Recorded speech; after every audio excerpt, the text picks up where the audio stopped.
Nesta edição do Argumento, você é nosso convidado para uma conversa sobre a rota bioceânica, uma possibilidade de inserção das mercadorias brasileiras no mercado internacional. Quem conversa conosco sobre o tema é o senador Rubem Figueiró, ele que promoveu uma audiência pública na Comissão de Infraestrutura aqui do Senado Federal para discutir esse projeto que envolve outros países da América Latina.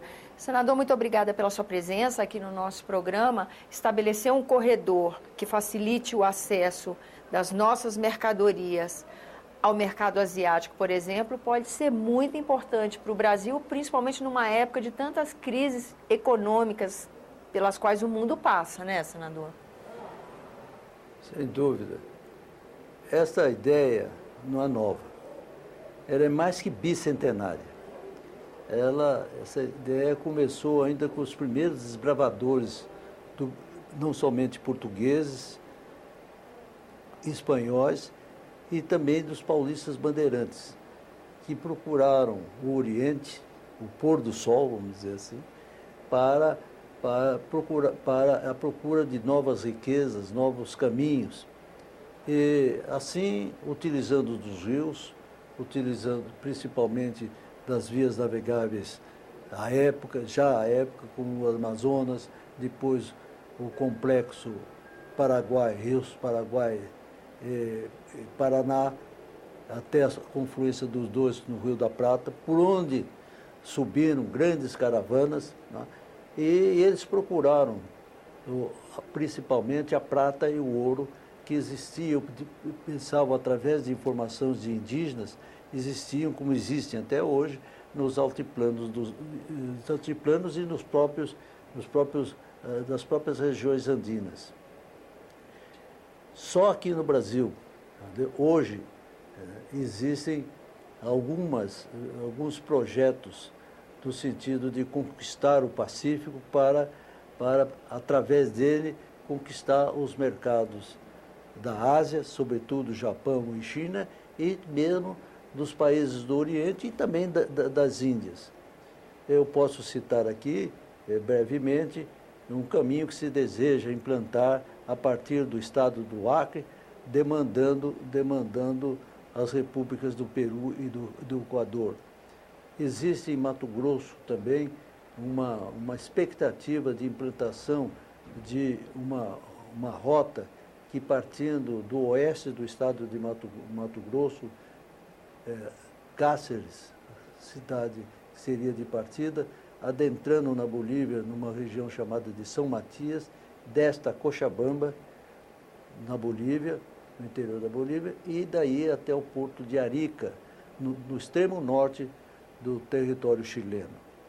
Há uma outra possibilidade, já com raízes mais profundas, que partindo de Corumbá, na fronteira de Mato Grosso do Sul com o território boliviano, que demanda Santa Cruz de la Sierra, daí a Cochabamba, e procurando o porto de Iquique, no Chile também, que fica mais ao sul do porto de Arica, e que é o porto com possibilidades amplas de utilização para navios de grande tonelagem, por causa da profundidade do porto. Para comércio internacional, a especificação do porto é muito importante, né? E existe essa possibilidade que agora nós estamos preconizando, com possibilidades reais de efetivação, que é que parte do Porto de Santos, no Atlântico, adentra todo o território paulista, o território sul-mato-grossense, no sentido leste-oeste, até a cidade chamada de Porto Murtinho, que é um porto às margens do rio Paraguai, ultrapassa o rio, adentra o território paraguaio, depois o território argentino, procurando também, ultrapassa os Andes, atingindo o porto de Iquique. Além uma rota interessante essa, né? É a mais interessante. Mas eu quero rapidamente dizer que não é somente essas rotas. No estado do Paraná, por exemplo, tem a ligação Foz do Iguaçu, no estado do Paraná, no Brasil, portanto, a cidade de Leste, no Paraguai, e daí demandando a Mendonça, na Argentina, e lá para o Pacífico. tem no Rio Grande do Sul também uma outra possibilidade, que é a cidade de São Borja, no Rio Uruguai.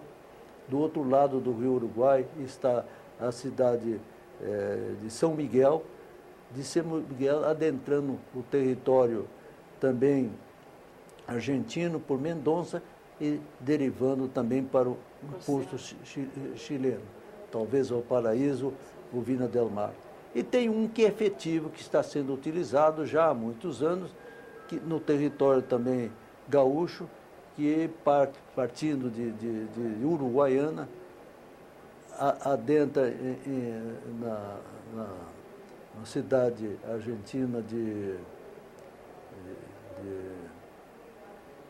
esqueci o nome dela. Mas entra pela Argentina. Vai a Mendonça, de Mendonça. De onde de Mendonça também vai para Valparaíso. Essa via é altamente utilizada. Né? E quando a gente fala nessa audiência pública, na discussão de uma rota bioceânica, nós estamos falando de alguma específica dessas? É essa do Porto de Santos? Agora volto. Vamos voltar.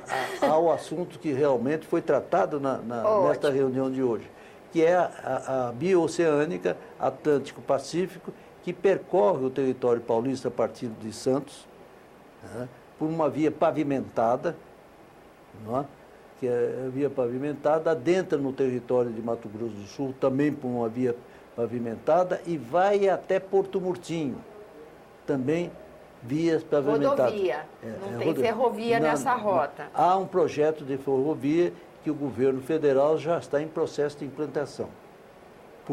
Uma pelo território paulista, que adentra Mato Grosso do Sul, vai a Dourados, e de Dourados pretende chegar a Porto Murtinho. E outra que sai de Paranaguá, que vai também a Paranaguá, no território paranaense, vai a Dourados, e aí ele interliga com a que eu já me referi, né, que vai a Porto Murtinho. Tudo isso está já em fase, algumas até em fase de implantação. Esta rodovia, aqui nós temos interesse maior em vê-la implantada, porque é mais fácil hoje você construir uma rodovia, muito embora ela seja mais onerosa, mas é mais rápida do que uma ferrovia. Então, o que nós estamos lutando hoje, né, junto com setores do governo brasileiro e principalmente com o governo paraguaio e o governo chileno, especificamente da prefeitura de Iquique, para que se faça imediatamente projetos bem estratificados que permitam essa interligação que pode acontecer em menos de uma década. Por que essa rodovia?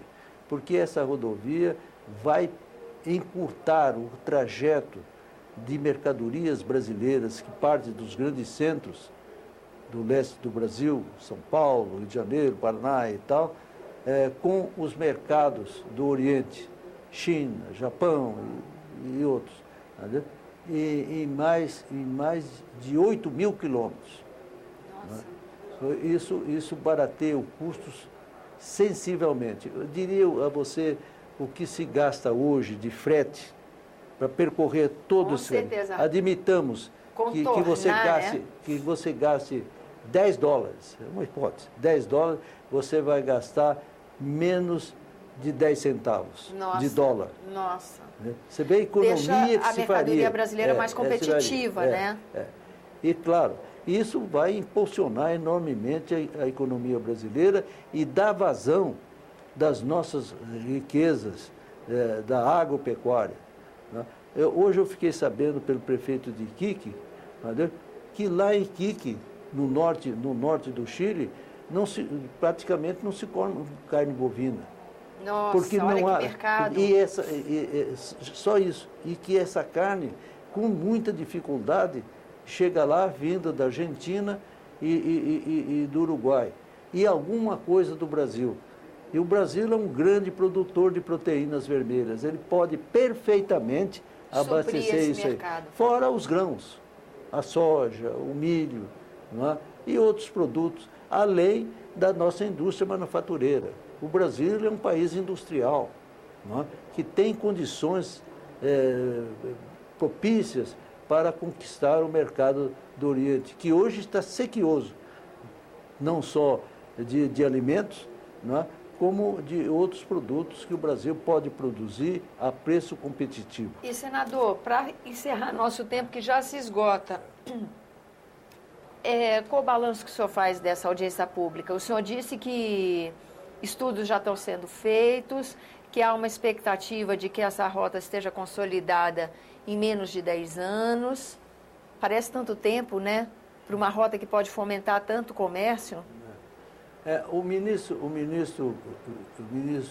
que representou o Ministério de Relações Exteriores na audiência, ele inclusive, ressaltou a urgência da implantação dessa